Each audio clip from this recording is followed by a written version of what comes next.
Bonjour à tous, le programme des prochains voyages du pape hors d'Italie.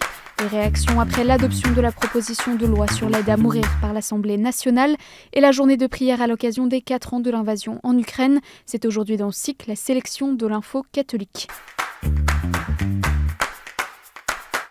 Ce mercredi, le bureau de presse du Saint-Siège a annoncé officiellement 3 voyages apostoliques de Léon XIV hors d'Italie pour les prochains mois. Le pape se rendra tout d'abord à Monaco fin mars, puis il effectuera un voyage en Afrique pendant 10 jours en avril. Le dernier voyage prévu sera en Espagne début juin. La tournée africaine de Léon XIV débutera en Algérie du 13 au 15 avril. Il se rendra à Alger puis à Annaba.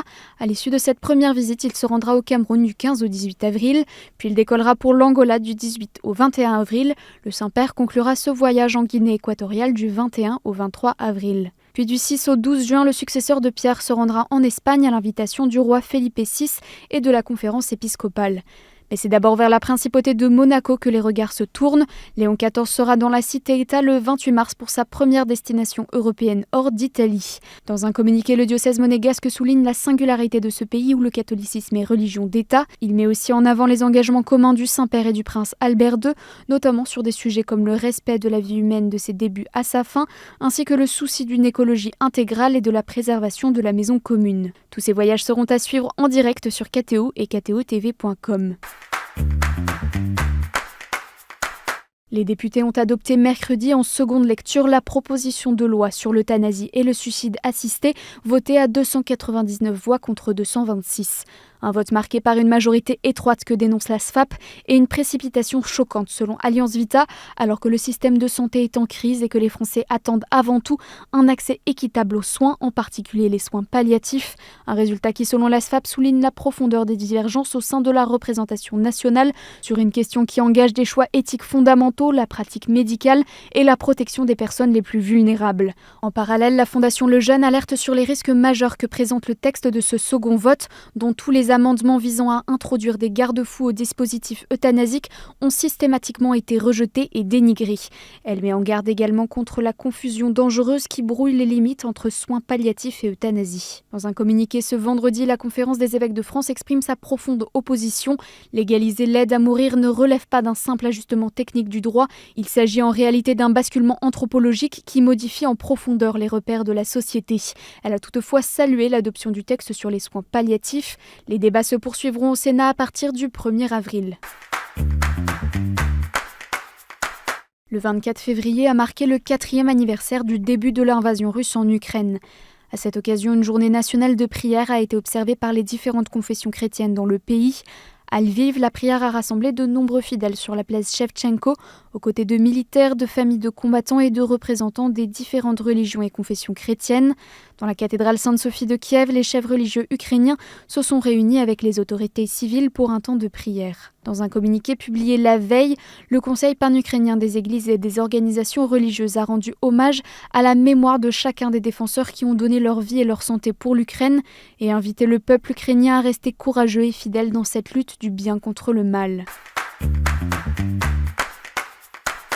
Une délégation de 12 évêques de diocèses ruraux était présente au Salon international de l'agriculture ce jeudi. Pour cette venue organisée par la Conférence des évêques de France tous les 2 ans, les évêques ont souhaité manifester leur soutien au monde agricole, mais également à la recherche scientifique pour une agriculture plus durable, comme l'explique Monseigneur Didier Noblot, évêque de Saint-Flour. Ce qui nous semblait important, c'était vraiment de pouvoir manifester notre soutien, notre empathie, et puis aussi écouter les scientifiques qui cherchent à accompagner cette transition agricole. C'est vraiment une question pour chacun dans toute notre réalité autour de la consommation, de l'alimentation, du respect de l'environnement. Ensuite, nous avons voulu entendre ce qui se passe au niveau de la formation des jeunes générations, leur goût pour reprendre des exploitations, pour travailler la terre, pour nourrir les populations. Et donc ça nous semblait intéressant. La Commission des épiscopats de l'Union européenne a salué lundi une résolution du Parlement européen adoptée le 21 janvier demandant à la Commission européenne de nommer un coordinateur chargé de lutter contre la haine antichrétienne au sein de l'UE. Ainsi, les eurodéputés affirment, alors que le christianisme demeure aujourd'hui la religion la plus persécutée au monde avec plus de 380 millions de personnes concernées, il n'existe aucun coordinateur européen chargé de lutter contre la christianophobie. Si la Comessé suggère à la Commission que le titre de ce futur poste fasse référence à la haine antichrétienne plutôt qu'à la christianophobie, elle demande aussi un soutien financier. Et en bref, l'évêque d'Hildesheim, Monseigneur Rainer Wilmer, a été élu président de la conférence épiscopale allemande ce mardi. Âgé de 64 ans, il prend la suite de Monseigneur George Betzing, en mission depuis 2020 et qui avait notamment porté le synode allemand, un processus qui avait abouti en 2023 à des positions controversées et critiquées par Rome.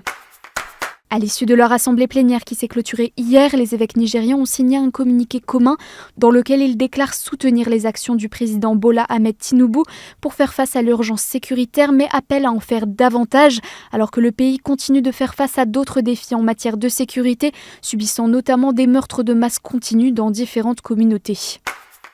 Et ce vendredi se concluent les Speed Days 2026 à Lourdes.